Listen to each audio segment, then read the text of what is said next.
hay relación entre lo que hemos escuchado en el Evangelio y en la primera lectura especialmente. Entonces, como decíamos al principio, está el tema de la tormenta, vendaval, dicen. Bueno, en los hechos, lo que pudo haber ocurrido es que Jesús estaba con sus discípulos en una orilla del lago, prácticamente lago, sería Genesaret. Y bueno, en su misión de predicar, de anunciar el Evangelio a todas las personas que acudían a su encuentro.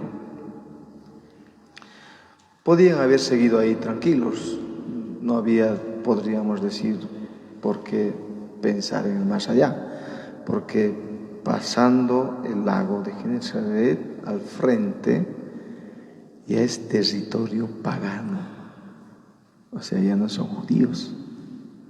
Es meterse, prácticamente ir a un lugar donde el contexto es adverso, no es favorable a la misión.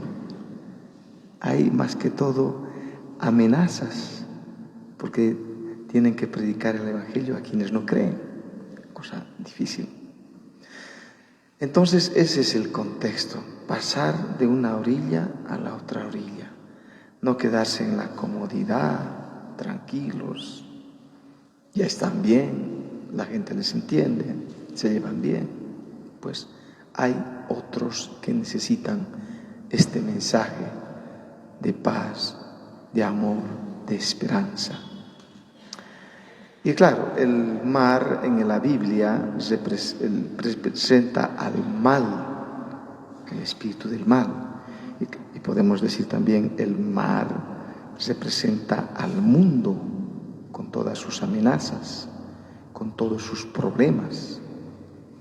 Entonces, ese mar del mundo, prácticamente esas palabras de Jesús, crucemos a la otra orilla, es una invitación a dejar su propia comodidad, sus propias seguridades.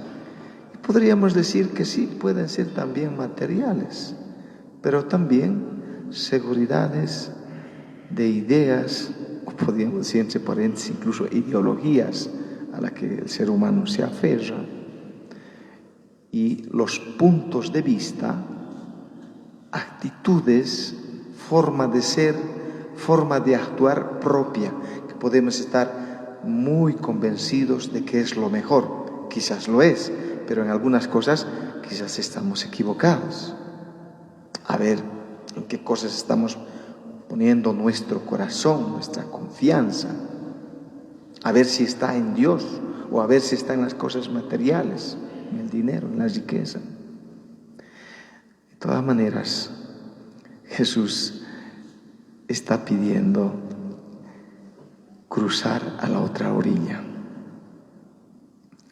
Y quedarse a veces no solamente son las comodidades, a veces es quedarse en nuestras esclavitudes, en nuestras dependencias, también a veces afectivas, que nos esclavizan, que no nos dejan actuar con libertad.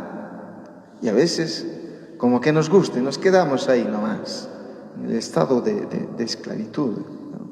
Y no queremos deshacernos, ¿no? ¿Qué significa también liberarnos y dar un paso e ir más allá? Entonces, ese es el punto de partida. Bueno, lo que ocurre en medio del mar, pues dice un fuerte vendaval. Pero ojo, que estamos hablando con personas entendidas en mar, en el lago, en las aguas. Son pescadores, es decir, son expertos de las aguas. Saben manejar la barca y todo aquello, saben cómo. Es decir, ellos pueden poner en práctica lo que conocen, lo que saben, su experiencia, toda la fuerza, la vitalidad que tienen, pero no es suficiente. No es suficiente. Han hecho todo de su parte, pero lo curioso es que han hecho todo de su parte y se han olvidado de Jesús. O sea, han puesto su confianza en sus fuerzas, en su experiencia, en su experticia en el mar, pero la barca era pequeña. La barca entraba con las olas agua y entonces aumentaba el peso y amenaza de hundimiento, de naufragio. Y ahí ya llega el momento de la desesperación. A veces, ¿cuántas veces ocurre, no? Sí, tenemos dificultades, problemas. Sí, acudimos a nuestra experiencia, a nuestros conocimientos, a nuestra capacidad, a nuestra fuerza también a veces física. Pero llega a cierto punto que ya no damos más. Eso ocurrió con los apóstoles. Entonces, en ese momento se dan cuenta que está Jesús con ellos. Y se siguen en la dificultad, en el problema, en el peligro ya de naufragar, acuden a Jesús. Y qué curioso también esto, ¿no? En una barca que se mueve, que hay tormenta, viento, Jesús tranquilo, durmiendo, apoyado en un cojín, en el cabezal, que sería más o menos como el timón, el timonero, el que conduce la barca. Pero el que conduce la barca, digamos así, para ellos está tranquilo, dormido. Y claro, desesperados los pobres, no entienden lo que está pasando. Y aquí le dicen una palabra que es maestro. ¿Les parece, digamos así, que era lo más correcto decirle maestro en esa situación? Es decir, todavía no hay la confianza de que Él es el Señor, que Él tiene poder, que Él tiene autoridad también sobre la tormenta. Es simplemente el maestro, el que enseña, pero no es el Señor. Es decir, no hay todavía ese salto de la fe, no hay esa confianza plena puesta en la persona de Jesús. Es simplemente el maestro. Y con un reproche, claro, llama la atención. ¿No te importa que nos ahoguemos? ¿No te importa que ya hemos puesto todo de nuestra parte y la barca se va a hundir? Y no te interesa, no te importa mi vida, no te importan mis problemas. Estoy en esta situación de enfermedad, de desgracia, a veces de deudas que no puedo pagar, o de problemas en la familia o en el matrimonio que es difícil solucionar. ¿No te importa, Jesús? Todo está yendo al fracaso. ¿No te importa, Jesús? Es como un reproche, ¿verdad? Tantas veces pensamos que Dios está ausente. Aparentemente aquí Jesús dormía, pero tenía la tranquilidad y la confianza. Él sabía que no pasaba nada y que no pasaría nada. Sin embargo, los apóstoles no. Entonces ahí, por eso, cuando le llaman a Jesús,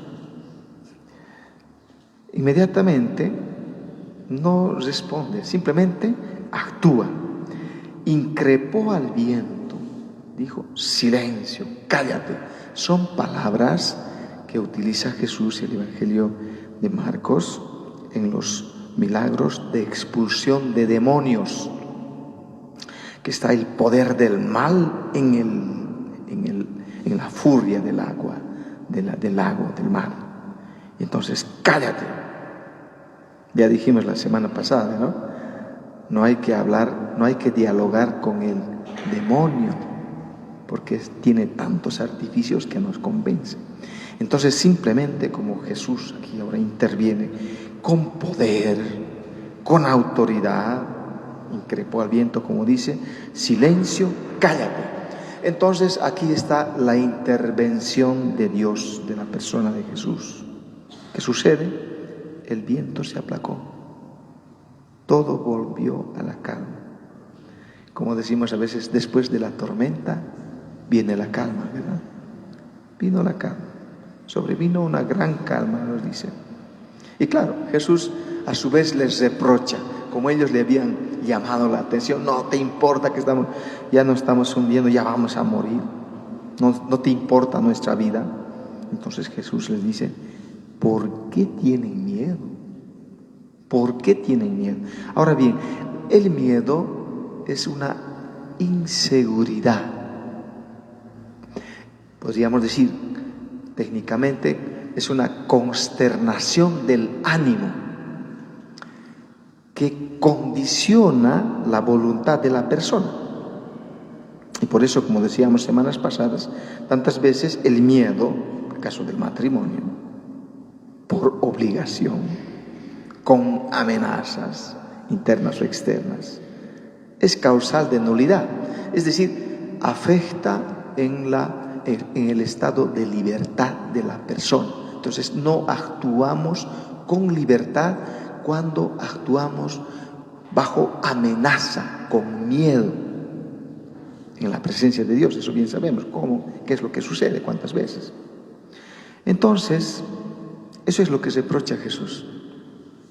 Claro, nos podemos preguntar nosotros cuáles son nuestros miedos, ¿no? Nuestros temores en la vida, en las diferentes etapas de nuestra vida, cuando somos niños, cuando somos adolescentes, cuando somos jóvenes, ya cuando en la vida adulta, ya cuando somos adultos mayores, ancianos. ¿Cuáles son nuestros miedos? Tenemos miedos, sí. Sin embargo, ¿qué nos está pidiendo Jesús? ¿Acaso no tienen fe? ¿Por qué tienen miedo? ¿En qué ponen su confianza ustedes? En la pandemia hemos visto, ¿no? Podíamos tener dinero, podíamos tener riqueza. Si nos pescaba el COVID, ¿cuántos hermanos nuestros, hermanas nuestras se han ido de este mundo? ¿Verdad? Entonces está ahí, en esas situaciones adversas, confusas, difíciles, de crisis en nuestra vida, pues tenemos que acudir en primer lugar a Dios.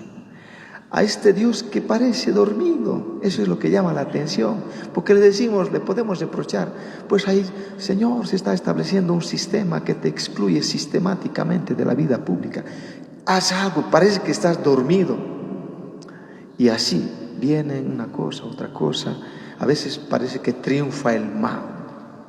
A veces en esas situaciones adversas parece que triunfa también la delincuencia, la corrupción, tantas cosas, tantos malos que vemos en el mundo. En fin, entonces esas son las situaciones de vida que nosotros también vivimos, y por eso los apóstoles al final dicen: ¿quién es este que hasta el viento le obedece, ¿no? El mar, que tiene poder, que tiene autoridad, que es Jesús, que es el Mesías, que es el Salvador, por supuesto, se confirma.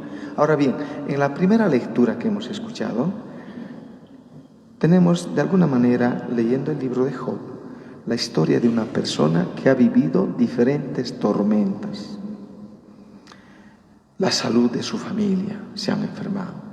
No solamente se han enfermado, se han muerto sus hijos, uno y otro. Era un hombre con una prosperidad económica, tenía mucho ganado, grandes extensiones de sembradíos, y vienen las plagas, viene la sequía, fracasa sus siembras, mueren sus animales, y este hombre no pierde su fe. Y Satanás una y otra vez le dice: maldice a Dios, Dios te está castigando. Y él dice: no, es un Dios bueno, Dios no castiga y permanece. Sé que mi Redentor vive, y sigue, persevera en la fe. Entonces este hombre que se aferra en Dios pese a las circunstancias adversas. Y entonces en este caso, justamente este pasaje nos habla de la tempestad. Esas tempestades que vapuleaban su vida, su fe estaba amenazada, pero este hombre no perdió su fe hasta el final. Perdió su ganado, su siembra, sus hijos, su familia. Se vio casi como un pordiosero reducido, podríamos decir así, pero aferrado en Dios. ¿Dónde estaba su seguridad? No en su ganado, incluso no en su familia. Estaba su seguridad en Dios, y por eso tenía la seguridad de que Dios no le va a abandonar. Por eso aquí habla, ¿no?, que Dios es el autor entonces de todo cuanto existe, ¿no? Aquel que es el creador de todas las cosas, ¿no?, que pone por lo tanto fin a los fenómenos naturales, el mar, el viento, etcétera. Llegarás hasta aquí y no pasarás, etcétera, los límites de la naturaleza. Entonces, en ese contexto, Bien, hermanos, entonces estamos en ese contexto de tempestades, de dificultades, de problemas. Entonces Jesús nos pide el tema de la fe, nos invita, ¿no? Y quiere, la presencia de Jesús siempre trae paz. Cuando tenemos un encuentro con Jesús significativo en las situaciones adversas, encontramos la calma y la paz en nuestro corazón. Y algo de esto en la segunda lectura podemos encontrar. El amor de Cristo nos apremia. Es decir, Dios nos ama, Dios no nos abandona, Dios nos escucha, Dios nos acompaña. Y por eso Pablo en su reflexión nos invita a tener presente una y otra vez: el que vive en Cristo es una nueva criatura, tiene una nueva perspectiva de la vida. El camino de la fe, pasar a la otra orilla, hace que tengamos otro punto de vista de la vida, de las dificultades, de los problemas. Y es esa otra orilla y ese paso de la tormenta, de la turbulencia del mar, es ese riesgo. Era un riesgo pasar en esa situación. Jesús sabía que había ahí tormentas y esas cosas, ¿no? Sin embargo, te dice: lánzate, entra al mar. Y ese lánzate, entrar al mar, ese riesgo es el riesgo de la fe, es el riesgo de creer en Dios, es el riesgo de confiar en Dios con la seguridad de que Dios no nos abandona, que Dios está presente en la barca de la iglesia como el timonero que conduce esta barca, pero además está presente en nuestra propia barca de cada uno de nosotros, que amenaza a veces naufragio, y Dios siempre hace que vuelva la calma, que vuelva la paz en nuestro corazón. Y entonces esto significa ausencia de miedo, ausencia de temor. Entonces, cuando hay la paz, hay alegría. Cuando hay paz, hay mayor seguridad. El miedo nos debilita. En cambio, el experimentar la paz, la confianza en Dios, nos da valor, nos da fortaleza para poder seguir luchando en medio de las tormentas de la vida, como Job, sin abandonar a Dios hasta el final. Que nuestra fe, le pedimos a Dios esa gracia, que nuestra fe sea firme, que nuestra confianza en Dios sea incondicional, y que antes de recurrir a nuestros propios medios, no nos olvidemos que debemos recurrir a Dios, porque Él sí no defrauda.